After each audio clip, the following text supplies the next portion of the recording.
Bienvenue dans le 13h. Bonjour à tous. Voici les titres de cette édition. En Côte d'Ivoire, l'opposition tout entière présente hier à la primature dans la commune du Plateau. Les opposants et les représentants de la société civile ont participé au dialogue politique ouvert par le Premier ministre Ahmed Bakayoko. À noter une autre rencontre prévue dans les prochains jours. Toujours en Côte d'Ivoire, quelle stratégie pour favoriser la représentation des femmes dans les assemblées élues? Les femmes sénateurs, députés, maires et conseillers municipaux ont pris part hier à un séminaire. Les travaux se sont déroulés à l'Assemblée nationale dans la commune du Plateau. Enfin, ouverte le 5 décembre dernier, la campagne électorale pour la présidentielle se poursuit au Niger.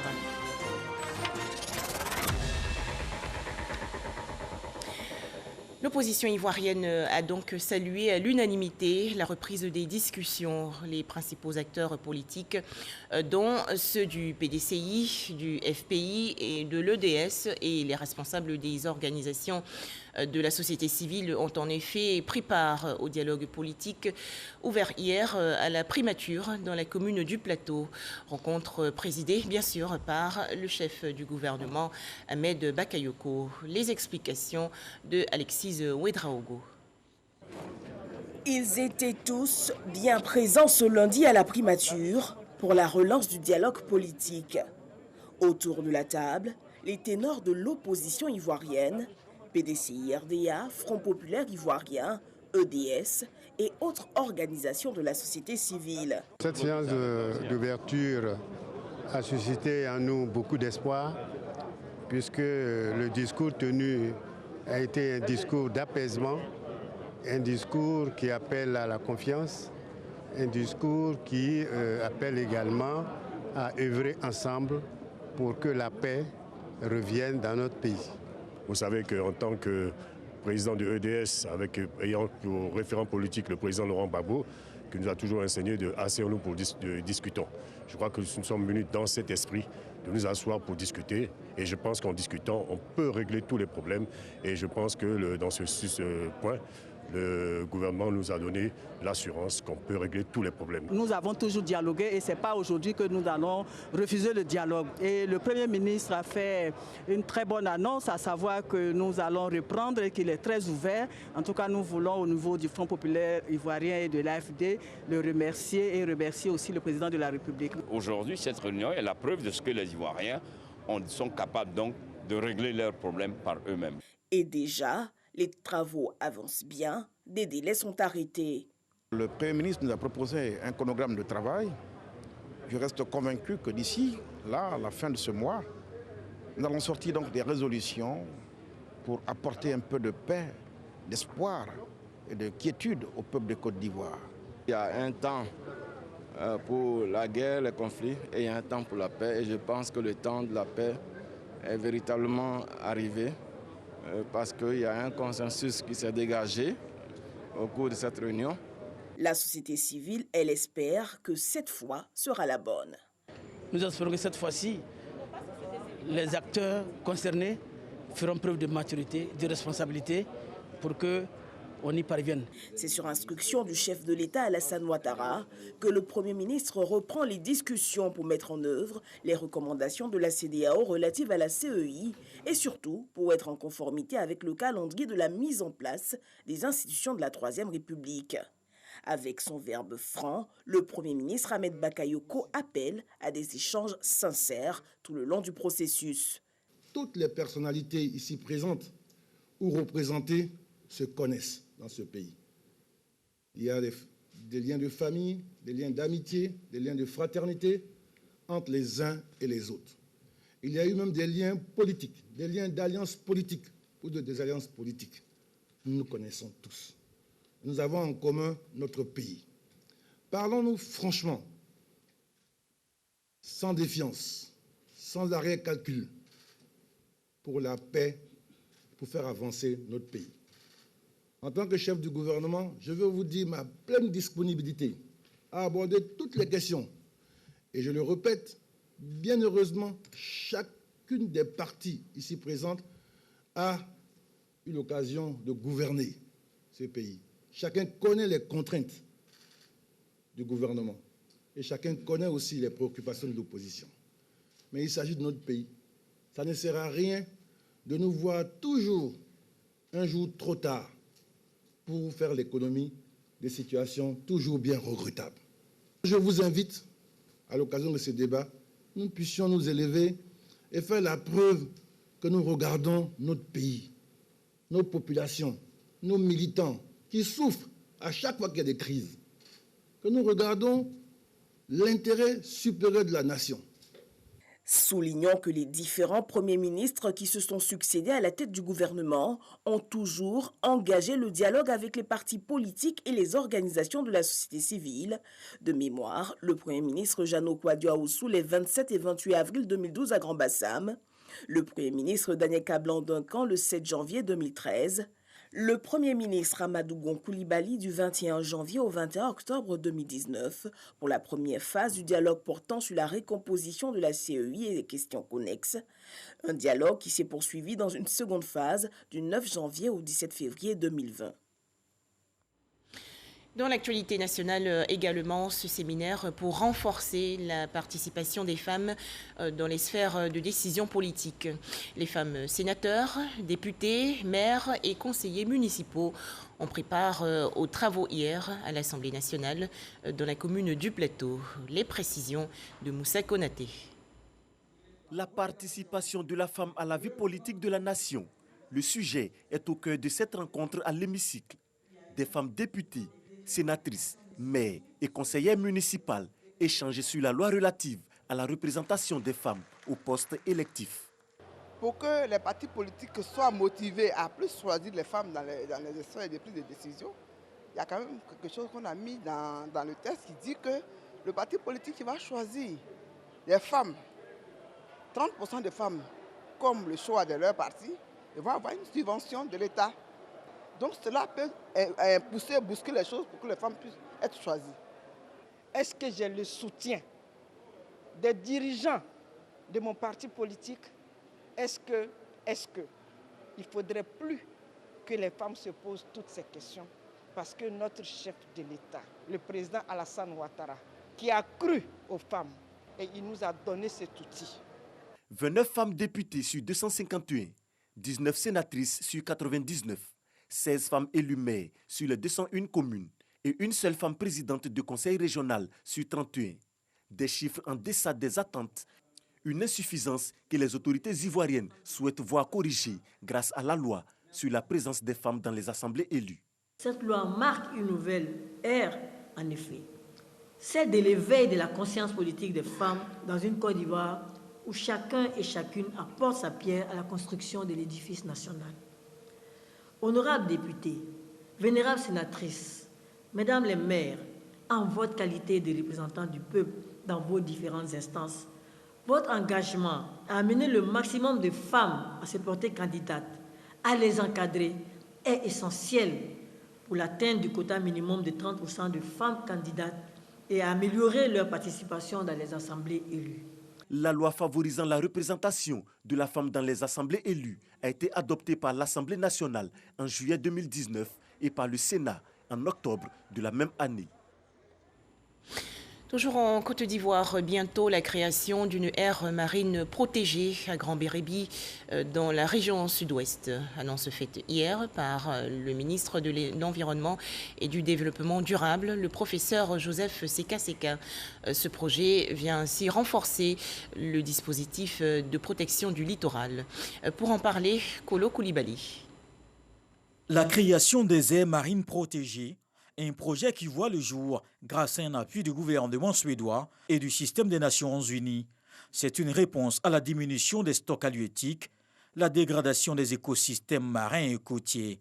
Les communautés locales doivent être impliquées dans cette initiative, elles doivent être consultées et se sentir concernées pour qu'en définitive, elles y adhèrent et elles puissent au final bénéficier des retombées, que ce soit en termes d'emploi, de ressources ou d'opportunités. L'inclusion des femmes est absolument nécessaire. Le gouvernement de Suède, nous pratiquons une politique extérieure féministe et sans les femmes, rien. ne va passer. Dans cette ville balnéaire du sud-ouest ivoirien, Grand Bérébi, au-delà donc de la protection de la faune et de la flore, c'est un projet intégré, bénéfique aux populations. Non seulement cette installation nous permet de préserver la biodiversité, mais aussi à terme générer beaucoup d'activités génératrices de revenus pour les populations. Nous allons donc avoir un certain nombre d'infrastructures, des hôtels, des restaurants pour les pêcheurs, pour les artisans, pour les touristes. L'écotourisme va être vraiment amplifié. Et puis l'autre, c'est qu'il y aura la construction, l'ouverture et la réfection des voies de communication qui permettront de désenclaver les localités de la région de Grand Bérébi. Ce premier site du réseau des aires marines protégées, d'une superficie de 23 480 hectares, peut compter avec le soutien du ministère des Affaires maritimes qui entend jouer toute sa partition. Nous avons fait prendre en Conseil des ministres des décrets protégés dans le cadre du sauvetage en mer et dans le cadre du code ISPS. Tout ça pour être efficace. La destruction de la flore, de la faune, la destruction du milieu marin, eh bien, on peut totalement juguler cela. Après Grand Bérébi, 4 autres aires marines protégées vont voir le jour. Il s'agit des sites transfrontaliers de l'embouchure du fleuve Cavali à Tabou, des îles Éotilées, de la forêt classée de Dacioko et le parc national d'Azani. Korogo, dans la région nord du pays, 3 fermes avicoles inaugurées il y a quelques jours par le ministre de la Promotion de la Jeunesse et de l'Emploi des Jeunes, Mamadou Touré. Il s'agit du programme d'appui à la production avicole nationale. Ce projet, estimé à environ 7 milliards de francs CFA, veut lutter contre le chômage des jeunes et l'insécurité alimentaire.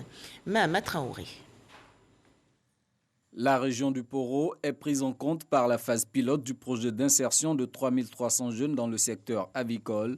L'État va ainsi subventionner la construction de 14 fermes, dont 8 déjà réalisées pour la phase pilote. Les 3 dont bénéficie le village de Katiamouavogo dans le département de Korogo viennent d'être inaugurés par le ministre de la Promotion de la Jeunesse et de l'Emploi des Jeunes. On n'a jamais fait une ferme, mais on allait faire la formation à Abidjan, à Zagué précisément. On a fait deux mois de formation. Après la formation, on est venu, ils ont commencé à construire. J'espère qu'avec le projet, ils vont m'en sortir. Sur les 128 fermes prévues pour la phase pilote du projet d'insertion de 3300 jeunes dans le secteur avicole, 118 sont déjà disponibles. Les fermes seront également accompagnées de kiosques de vente de produits avicoles. Ces 8 fermes vont coûter 111 95 800 francs CFA. Il y aura des agents d'encadrement, puisqu'il y a 20 agents d'encadrement qui vont vous suivre et s'assurer que même après la mise à disposition donc, de la ferme, vous puissiez continuer à travailler, bénéficier de leur expertise. Le projet d'insertion de 3300 jeunes dans le secteur avicole est piloté conjointement par l'agence Emploi Jeunes et le programme d'appui à la production avicole nationale PAPAN pour un coût global de plus d'1 milliard de francs CFA. Cette phase pilote va générer 659 emplois directs.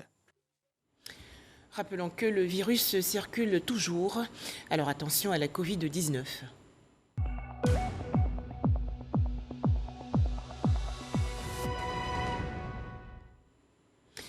En Côte d'Ivoire, 14 nouveaux cas de maladie à coronavirus ont été enregistrés hier par le ministère de la Santé et de l'Hygiène publique. Le pays compte actuellement 21 932 cas confirmés de coronavirus, 21 517 personnes guéries, 133 décès et 282 cas actifs. Autre actualité nationale et nous partons à Bouaké, dans la région centre du pays où des manuels scolaires ont été distribués gratuitement il y a quelques jours aux jeunes enfants des cours préparatoires 1 et 2 inscrits dans les écoles publiques. Cette opération entre dans le cadre du projet d'amélioration de la gouvernance pour la délivrance des services de base aux citoyens. Les détails, Djeneba Ouattara de RTI Bouaké. Bouaké Groupe Scolaire Belleville 1, établissement choisi pour le lancement officiel de la distribution gratuite de manuels scolaires dans les écoles primaires publiques de la région de Bouaké. Des manuels composés de livres de mathématiques et de lecture destinés aux écoliers des classes de CP1 et CP2. Cette opération s'inscrit dans le cadre du projet d'amélioration de la gouvernance pour la délivrance des services de base aux citoyens par des gestes qui visent à appuyer l'État de Côte d'Ivoire dans sa politique de gratuité de l'école. Un projet financé par la Banque mondiale à hauteur de 3,6 milliards de francs CFA. Le président de la République ayant mis l'accent sur un système éducatif performant et ayant vulgarisé l'école pour tous, nous avons voulu appuyer cette politique par la gratuité des livres CP1, CP2, lecture et mathématiques. C'est vraiment la base de l'éducation. La distribution sera d'abord portée au directeur d'école qui, lui, avec l'appui des instituteurs qui prennent les différentes classes, vont passer à la distribution, mais avec un cahier d'émargement des parents d'élèves qui attesteront qu'effectivement leurs enfants ont reçu les documents. À quelques encablures de Bouaké, les écoliers de Diabo et de Béomi, deux localités de la région de Gbeke, ont bénéficié aussi de manuels scolaires. Dans les établissements visités, Yao Madeleine a expliqué également aux parents et à la communauté éducative le bien fondé de cette opération. Pour les bénéficiaires, cette action est salutaire. Vraiment, ça nous réjouit parce que ça aide un peu les parents qui ont des difficultés à avoir ces manuels pour pouvoir aider les enfants à bien suivre les cours. Nous vous promettons de faire bon usage de ces manuels et de bien travailler à l'école. Les écoliers ont été exhortés à faire bon usage du matériel reçu. Pour la rentrée scolaire 2020-2021, plus de 3 millions de manuels scolaires seront distribués pour un coût global de plus de 2 milliards de francs CFA. Niablé, dans la région est du pays, des équipements informatiques et autres kits scolaires ont été offerts récemment à 2 établissements scolaires. C'est un don de la Fondation Didier Drogba, soutenu par l'organisation non gouvernementale IPON. Objectif, maintenir les enfants à l'école. C'est un reportage de Herman Niamia. 30 ordinateurs de bureau flambant neufs offerts aux élèves de la circonscription éducative de Niablé. 10 pour la salle multimédia de l'EPP Niablé pour permettre aux tout petits de cet établissement de prendre contact déjà avec cet outil ô combien précieux et 20 autres pour le lycée moderne Nana Kwaku Kwao, le patient de Niablé. Ce don est l'œuvre de la Fondation Didier Drogba et de l'ONG IPON. Heureux de recevoir ces ordinateurs, les élèves et les différentes autorités de la ville ont dit leur fierté pour ce geste de générosité qui donne une nouvelle image de l'école à Niablé à travers ce don d'ordinateur. Nous voudrions par ma voix exprimer nos vifs remerciements aux donateurs tout en leur rassurant de l'utilisation à bon escient de ce précieux outil de travail devenu indispensable dans ce monde en pleine mutation. Présent lui-même à cette cérémonie de remise du matériel informatique, l'international ivoirien Didier Drogba a procédé séance tenante à une séance de formation des enseignants à l'utilisation de ces outils qui vont changer leur manière de dispenser les cours. La Fondation a déjà construit une école à Boku-Fameko. Des dons, on a fait pas mal déjà dans plusieurs écoles. C'est une continuité et une suite logique. Quand vous voyez l'accueil que ces jeunes nous réservent, que ces élèves nous réservent, vraiment ça fait chaud au cœur et ça donne envie de faire plus. Donc ces outils sont là pour eux, à leur disposition, et je pense que ça va aussi aider les enseignants à aller beaucoup plus vite dans leur manière de transmettre le savoir.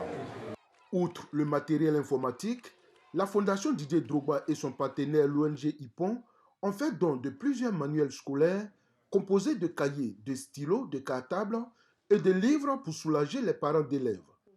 Avant cette cérémonie, la star du football ivoirien s'est rendue à la chefferie de Niablé où il a été fait prince avec comme nom de règne Nana Kadio Moroko III par le chef de canton Nana Kwaku Kwao, le patient 3.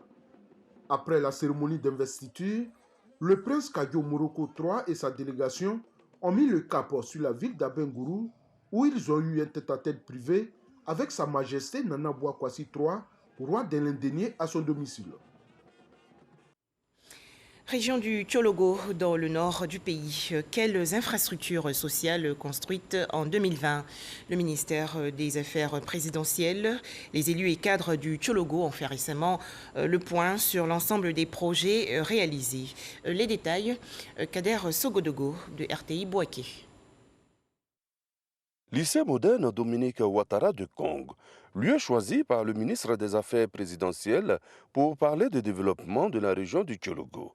Kong, qui abrite ces festivités tournantes, se réjouit d'ailleurs des actions à mener.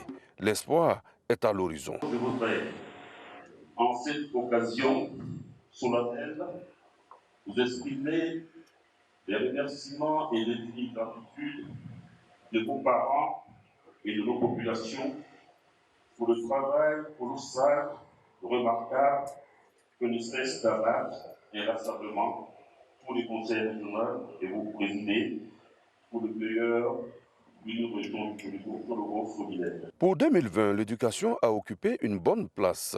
96 salles de classe construites, 36 autres réhabilitées pour ne citer que cela. La santé, l'électrification, l'adduction en eau potable, le reprofilage des routes et autres sont à relever. Le soutien aux jeunes n'a pas fait défaut. Chaque année, il a décidé au niveau du conseil régional une enveloppe globale de 100 millions qui est affectée pour l'entrepreneuriat des jeunes du Tchologo. En 2020, ce sont plus de 8 milliards de francs CFA qui ont été investis pour le bonheur des populations. Nous sommes des soldats du développement et nous nous attelons à faire en sorte de créer les conditions d'un mieux-être pour nos parents. Essayer donc de créer le maximum d'infrastructures, essayer de soulager les plus démunis à travers donc des actions sociales, essayer aussi donc de mettre l'accent sur l'éducation, bien entendu le social, les investissements. Et cela malgré la Covid-19. Les choses ne vont pas s'arrêter. En 2021, des perspectives existent. En bonne place, l'écotourisme, mais aussi la solidarité des cadres du Tchologo. On a un potentiel. La nature nous a gâtés. Nous avons 1 150 000 hectares, un patrimoine de l'UNESCO en plus.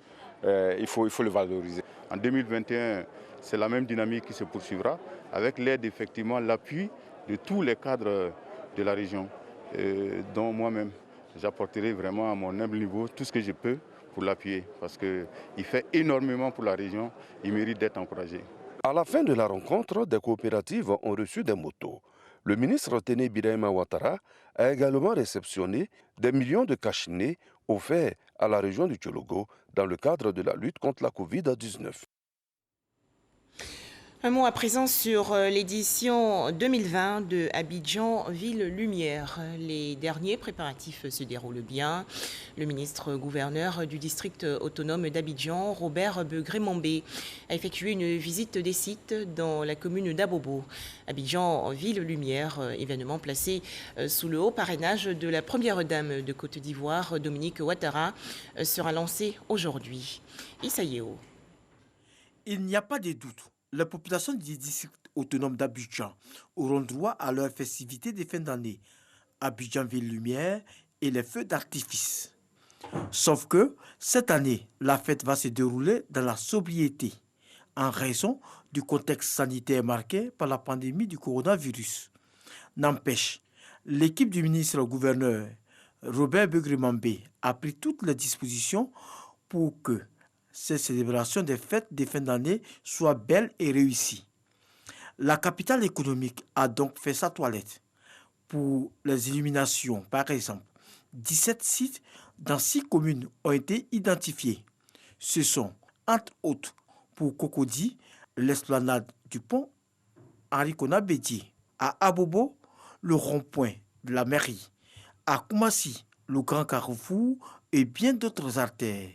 Ce à la grande joie des populations.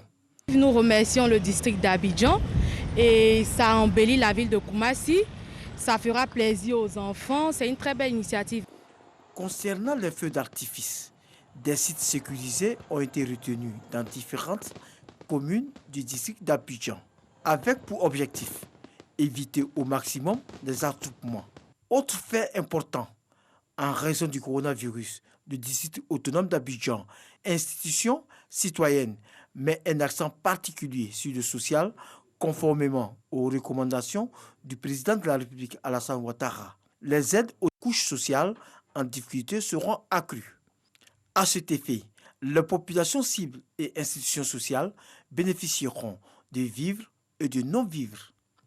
Le lancement de ces festivités, c'est pour ce mardi à Abobo, sous le parrainage de la première dame Dominique Ouattara. Des nouvelles sportives pour terminer l'actualité nationale. Jacques Anouma, officiellement candidat à la présidence de la Confédération africaine de football. L'ex-président de la Fédération ivoirienne de football a annoncé récemment sa candidature devant la presse nationale et internationale. Les explications de Salif Ouattara du service sport. Je voudrais déclarer ouverte la campagne pour la candidature de Jacques Anouma à la tête de la Confédération africaine de football. Je vous remercie. Un seul mot d'ordre institutionnel. Soutenir la candidature de l'ambassadeur Jacques Anouma à la présidence de la CAF. En attendant l'annonce officielle des candidats retenus pour la présidence de la CAF le 11 janvier 2021, la Côte d'Ivoire continue de s'activer pour attirer les potentiels soutiens. Initié par l'Union nationale des journalistes de Côte d'Ivoire, en collaboration avec le groupement des éditeurs de presse, cette conférence publique a permis au candidat Jacques Anouma d'annoncer le système de jeu mis en place pour gagner ce match. Au poste arrière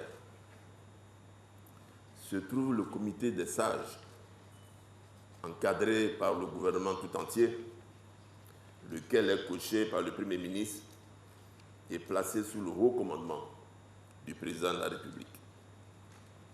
Voici, chers amis, notre schéma tactique de base. C'est un 4-4-2 évolutif. Modernité, responsabilité, transparence. Triptyque de la campagne du candidat Jacques Anouma, qui entend mettre à la disposition de l'Afrique la somme d'expérience acquise depuis près de 35 ans dans le management d'associations sportives. Un CV qui parle de lui-même et retient l'attention des officiels. La Côte d'Ivoire est solidaire. La Côte d'Ivoire sait porter des grandes causes. La Côte d'Ivoire sait qu'elle a en vous un fils déterminé, un fils chevronné, un homme engagé, un homme déterminé, un homme intègre. Voici l'homme, Etche Omo. Je puis affirmer ici que la diplomatie jouera pleinement sa partition pour que notre frère soit porté à la tête de la Confédération africaine de football. Déjà soutenu par l'ensemble des anciens ministres des Sports qui constituent le comité des sages de la candidature, l'ambassadeur Jacques Anouma compte entamer bientôt un périple qui l'amènera dans les régions africaines afin de promouvoir sa candidature et recueillir le maximum de soutien. Des images à présent. Interpol et les Nations Unies renforcent la lutte contre le terrorisme au Sahel. En effet, une vaste opération s'est déroulée du 30 novembre au 6 décembre dernier dans plusieurs pays, dont le Mali et le Niger. Cette intervention intitulée CAFO a permis la saisie d'une grande quantité de carburant, de plus de 40 000 bâtons de dynamite et autres détonateurs destinés aux activités minières clandestines. Nouvelle filière de financement des groupes djihadistes. Enfin, dernier point, la campagne électorale pour la présidentielle du 27 décembre prochain au Niger. Alors, comment se déroulent les joutes électorales dans ce pays? Quelle atmosphère? Le point avec Sidonie Davila. Bonjour Juliette, nous sommes ici à Niamey et avec ce soleil ardent, vous imaginez un peu le temps qu'il peut faire ici au Niger. Eh bien, le 27 décembre prochain, un grand changement va s'opérer dans ce pays qui va connaître sa première alternance politique selon ses citoyens. 30 candidatures ont été validées pour la présidentielle du 27 décembre. Une élection couplée aux législatives et comme elle a été au Burkina Faso, au Ghana, la radiodiffusion télévision ivoirienne RTI est présente pour vous donner l'essentiel de l'information sur tout le processus électoral jusqu'à son terme.